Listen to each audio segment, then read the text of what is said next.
নাশকতাকারীদের কাউকে ছাড় দেওয়া হবে না। নাশকতাকারী যেই হোক, কাউকে ছাড় দেওয়া হবে না বলে হুঁশিয়ারি দিয়েছেন স্বরাষ্ট্রমন্ত্রী আসাদুজ্জামান খান। আজ বৃহস্পতিবার দুপুরে রংপুর শিল্পকলা একাডেমি মিলনায়তনে আয়োজিত আইন শৃঙ্খলা বাহিনী ও জনপ্রতিনিধিদের সঙ্গে মতবিনিময় সভায় প্রধান অতিথির বক্তব্যে তিনি এই হুঁশিয়ারি দেন। স্বরাষ্ট্রমন্ত্রী বলেন, আমরা বাংলাদেশের মানুষ বিস্মিত হয়েছি, হতবাক হয়েছি। আমরা কিং কর্তব্য বিমূঢ় হয়ে পড়েছিলাম যে বাঙালি এই কাজ কিভাবে করতে পারে। পরবর্তীতে মনে হয়েছে যে এই বাঙালি তো সর্বকালের সর্বশ্রেষ্ঠ বাঙালিকে হত্যা করেছে। এই বাঙালিরাই আমাদের অনেক নেতাকর্মীকে হত্যা করেছে। এই ঘটনাটাই আমাদের সবকিছু মনে করিয়ে দেয়।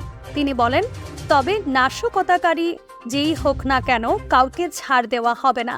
যতক্ষণ পর্যন্ত নাশকতাকারীরা চিহ্নিত হবে না, ততক্ষণ আমাদের আইন শৃঙ্খলা বাহিনীর অভিযান অব্যাহত থাকবে। আসাদুজ্জামান খান বলেন, একটি গোষ্ঠী পরিকল্পিতভাবে তাণ্ডব চালিয়েছে।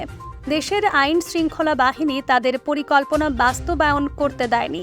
আমাদের সজাগ থাকতে হবে। আমরা বীরের জাতি। ৭১-এ অস্ত্র ছাড়াই জয় বাংলা স্লোগান দিয়ে আমরা দেশ স্বাধীন করেছি। স্থানীয় আওয়ামী লীগ নেতাকর্মীদের উদ্দেশ্যে তিনি বলেন, পকেটে হাত রেখে ঘুমিয়ে থাকলে চলবে না। ওরা সুযোগ বুঝে ঘরে ঢুকে মেরে ফেলবে। আমাদের যা করার কথা ছিল তা করতে পারিনি। এ সময় আরও উপস্থিত ছিলেন পুলিশের মহাপরিদর্শক চৌধুরী আবদুল্লাহ আল মামুন, সাবেক বাণিজ্য মন্ত্রী ও রংপুর ৪ আসনের সংসদ সদস্য টিপু মুন্সি সহ পুলিশ, র্যাব, বিজিবি ও সেনাবাহিনীর এবং বিভাগীয় ও জেলা প্রশাসনের কর্মকর্তারা উপস্থিত ছিলেন।